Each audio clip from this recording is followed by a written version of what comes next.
Colorado's high-capacity magazine ban, all of that fighting over gun control.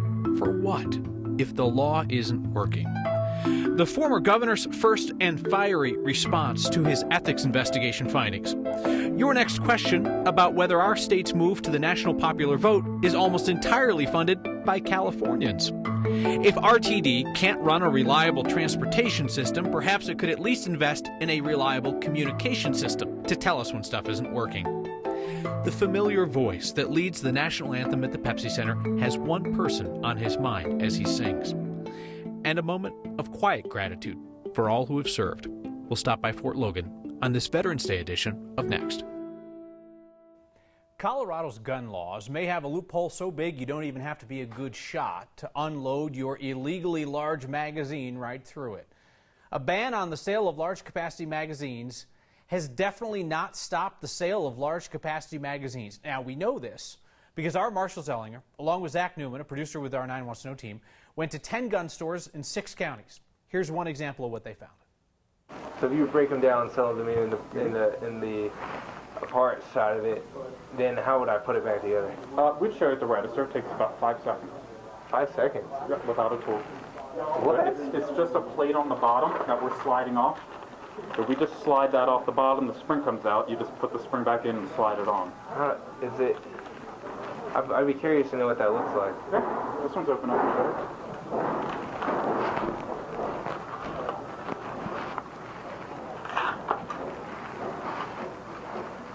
The magazine, and then as soon as we've removed the functionality of it and take the spring out, it's not a magazine. Oh, okay. So that's a rebuild kit, and we box it up and give it to you like that. Marshall's here now. So the idea was they wanted to ban these high-capacity magazines to limit how many shots, say, a mass shooter could get off without having to reload, but you found that basically anybody can get their hands on them anyway. During the argument 6 years ago, people said, well, you could go out of state and still buy them in the states that are legal. But what we found is not only can you continue to buy them in Colorado, but some of them are being packaged creatively. And this is what's called a parts kit. And I'm going to show you on a closer example here. When I take this out, there's really no disguising what this magazine can hold. There's a number 60 here. And I'm going to show you the tag on the packaging that says 60 RD for rounds. So it's not really being hidden here. What we've learned is that these parts kits are being described as not magazines, thus getting around the law. And now there's a question of whether or not it is a legal loophole, or perhaps they're legitimately breaking the law. So can't buy a large capacity magazine, but you can just buy the parts and put one together yourself. You can buy one and put one together yourself, which technically would put you in violation of the law. And we also have examples of places that don't even do it creatively. They do it as though the law doesn't exist. We're going to show you the complete package of what we have tonight at 9 and 10. All right. Thank you, Marshall. Reminders of Coloradans' fallen servicemen and women now sit outside the Capitol as of this Veterans Day. Photos on trees for now, as work officially begins for the new Colorado Fallen Heroes Memorial. It's been in planning for 12 years now. As a Gold Star sister, I think one of the biggest fears of the Gold Star families are that our loved ones are forgotten. So to have a memorial like this at our state capitol, at the foot of the Colorado Veterans Monument, I think sends an incredible message to Colorado that we value and honor our military and their service. That memorial's $350,000 cost is being covered by MDC Richmond American Homes Foundation. If you're thinking that name sounds familiar, we mentioned MDC last week as a company involved in an ethics complaint against former Governor John Hickenlooper. MDC declined to tell ethics investigators if it had any state business and therefore a potential conflict of interest when it was flying the Democratic governor across country on its private jet. Today, Hickenlooper spoke about the ethics findings for the first time. Here's Nusha Roy.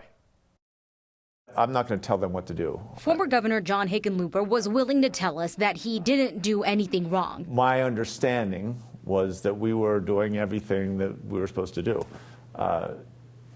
And I'm not aware of them having any private business. Now, if they do have private business, that's news to me. The Independent Ethics Commission is looking into 5 trips he took in 2018, including when MDC Holdings paid his way on a private jet to Connecticut for the commissioning of the USS Colorado. I have every confidence that we did everything. We filled out every form. We did everything right, exactly the way we were told. This is how these... Go read the laws. They're not exactly the clarity isn't excessive. But from what they told us, we think we've done everything right. But Frank McNulty, a Republican and former Speaker of the House, started complaining about these trips, asking how they were paid for and if there were any conflict of interest. Hickenlooper complained that journalists should be defending his actions. You guys should be protecting me on stuff like this, where there's no clear, how could they be, what's the confusion? That I had a private meeting? No, there were no private meetings. That I somehow saved money myself? I wasn't going to pay for that plane ticket. I saved the state money. You know, I'll be very surprised if they come back and say in any way this is unethical. So the commission hasn't made a ruling yet, but along the way, though, Hickenlooper, who also announced over the summer he's running for Senate, has questioned who put up the money to get the public records and start that investigation in the first place. And that's not something, Anusha, that the ethics committee is looking into. The ethics investigators are looking into the former governor's actions, not who called in to complain about him. Yeah, and Hickenlooper keeps bringing it up, and his point to that is he's just wondering what the influence is behind that money and wants other people to think about it as well. All right. Thank you, Anusha. Our next question comes from a viewer named Jerry, who asked us to fact-check a campaign claim about the national popular vote. So you'll remember, Democrats in the state legislature and Governor Polis added Colorado to the National Popular Vote Compact. If enough states sign up, all those states would then award their electoral votes for president to the winner of the national popular vote. The supporters want to get rid of the Electoral College. They think it's unfair and outdated. Opponents think that going to the national popular vote gives away Colorado's power to more populous states like New York and California. So Jerry writes in asking us to fact-check the specific claim he got in an email opposing the national popular vote. It claims that the campaign to keep Colorado in the national popular vote compact has raised 98% of its money from California. I'm here thinking there is no way that almost all of the national popular vote money comes from California. So with the help of 9 Wants to Know, we tallied up all the fundraising. And yeah, it's almost all from California. The committee has raised $730,000 from California, about $2,000 from Colorado. Democratic State Senator Mike Foote told me that we'll see more Colorado contributions now that it is on next year's ballot. And here's the deal. You're voting on this so you can decide for yourself whether you support the national popular vote. But California would really, really like you to vote yes. If RTD cannot run its buses and trains as scheduled due to staffing shortages, riders are asking if they could at least get a heads up when they'll be waiting outside on cold mornings like this one. Here's Lori Lizarraga. This is the F line to Ridgegate Parkway. It's been hit and miss. Some days it'll be right on time, and other days I've waited up to 35, 40 minutes for a train. And it says like, oh, it's coming. Oh, it went, but it didn't. RTD is making people late and stressed. I used to drive downtown, and I actually switched to the trains to make it a little bit easier and take some stress out of my life. And lately it's actually been a little bit more stressful. We get it. The operator shortage isn't a quick fix. But if delays and cancellations are the new norm, Then riders at least want to know they're getting delayed or canceled in advance. RTD says it's already doing that. And we do everything we can to let people know ahead of time of any cancellations or delays. Problem is, riders who check the RTD app for that info won't find it. Changes to routes are only sent to your email if you've signed up for rider alerts. I guess I'll stop checking the app so much. And the website isn't much better. So much so, Tina Hawkes with RTD recommends using other transit apps for updates. There are other third-party apps like Transit app, Google Maps, also even the Uber app. So I asked her, is there improved communication in the works? There isn't any plan to up the communication level? I need to check that. Right now I think that what we put on Twitter and what we put on our website is pretty good. So there you have it. Communication isn't great. It might get better next year. Actually, you know what, I'll get back to you because I think we're looking at rider alerts possibly being text to people in the future. Tina confirmed to me today RTD is looking to have the ability to send text updates sometime in the new year. For now, if you're an RTD commuter, the best way to get notified of cancellations and delays is by signing up for those rider alerts to have them sent to your email. All right, but next year we'll be able to text back to RTD. Fingers crossed, Kyle. Yeah, I'm driving. Who dis? All right, thank you, Lori. May I make a recommendation that you make a few minutes on this Veterans Day for a story of friendship? and the American flag. That is why 2 Vietnam veterans keep making a dangerous climb up the cliffs of Glenwood Canyon each year. They put up the flag that you can see from I-70 below. And this year, Arnold Brennan and Herbst climbed with them. This is nuts. Of course. Why do you think 19-year-olds do it? The same reason 71-year-olds keep doing it. It just became something that we did. Then the next year, well, we did it last year, we better do it again. Pretty soon it's 50 years. Wow. Steve Kibler is an Air Force veteran. Mike Paddock served in the Army. They made that first trip together back in 1968. A number of other people have joined them over the years. I'm not sure that anybody carried as much camera equipment as Noel and Ann did. It is quite the story of dedication, patriotism, and friendship. You can watch it on the next Facebook page. He steps to the mic for the national anthem, and he remembers. A lot of times I'll think of that story when I'm stepping out there. It's the story his father told him about why the Star-Spangled Banner always made him cry. CU buffs sure love it when Ralphie runs, so why's she been on the sideline 2 weeks in a row? That's next.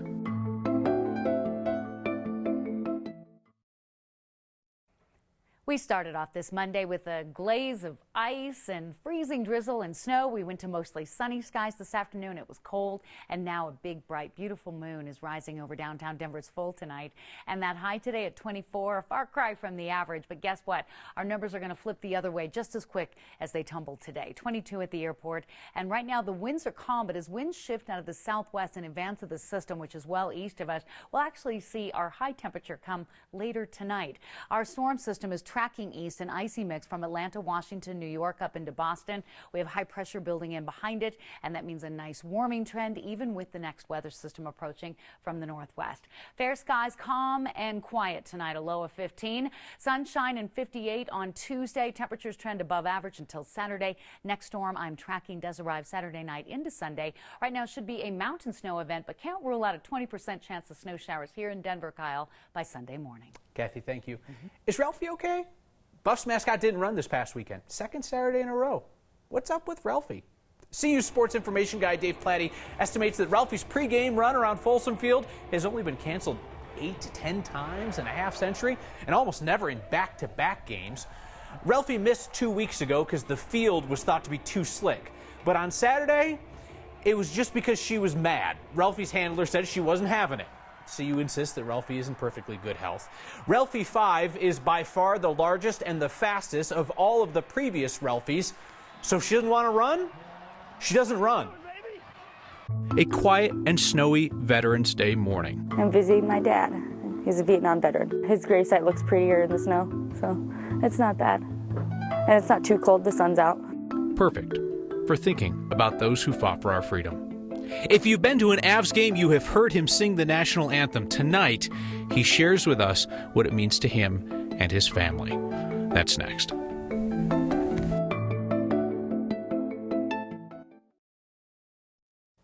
You know his voice if you've ever been to an Avs game. Jake Schroeder proudly sings the national anthem night after night at the Pepsi Center. When he steps out onto the ice, he's not thinking about the crowd or the game. He tells us that he thinks about his father, a U.S. Air Force veteran, and he thinks about why the national anthem would always bring tears to his father's eyes. I only saw him cry once or twice in my whole life, right? And but every time the anthem would play at these CU games, he would have tears streaming down his face, and then he'd wipe it away and kind of go back to normal. He was in intelligence, and so he was all secrety about telling me what he did, which is he basically they intercepted Chinese radio signals or whatever, and he'd translate them. Oh, that's cool. And his office was in Okinawa, Japan, right? And it overlooked the tarmac. And so every day the C-130s with the kids that had been killed that day would land, and then they would offload the bodies onto the refrigerated transports to take them home, the big jet transports, and they'd play the national anthem for protocol. And you know, it's like you ask somebody like how they're doing, and they tell you something just, you know what I mean, like staggering, and you're just like, I mean, I didn't even know how to respond. And I still, when I tell that story, I still get, you know, pretty misty about it. I can see it. Yeah. And for him for 2 years or 2.5 years to see that every day. Over and over again. 50,000 plus guys, you know, you know, he didn't see all of them. They didn't all run. But I mean, I'm sure it was a lot of guys every day. So a lot of times I'll think of that story when I'm stepping out there. There's Jake Schroeder sharing his story with our Steve Sager and producer Jeff Sautel on the Avalanche podcast from the cheap seats. That podcast available wherever you get your podcasts. Of course, Jake's not the only person thinking of his father, someone else special today. We talked with Coloradans who came out in the snow, Fort Logan, to honor the veterans and their families. Any time of the year you come out here, it's one of the most prestigious places to come and see. I'm visiting my dad. He's a Vietnam veteran.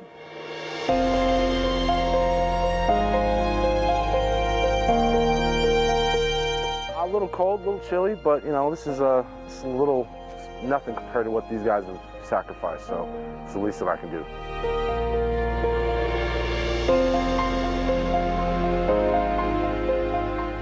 A lot of the people that do come out are the older people, you know, senior citizens especially, and they don't want to come out here for you know, when it's cold like this.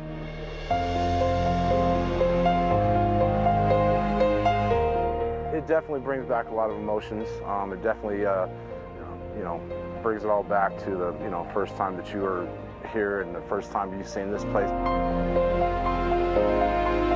It's nice being out here, and this is the, it's so quiet out here today. Thank you to all the soldiers out there, you know, sacrificing for our country, and for all the fallen soldiers that have fallen. Thank you for your service. His gravesite looks prettier in the snow, so it's not bad. And it's not too cold, the sun's out.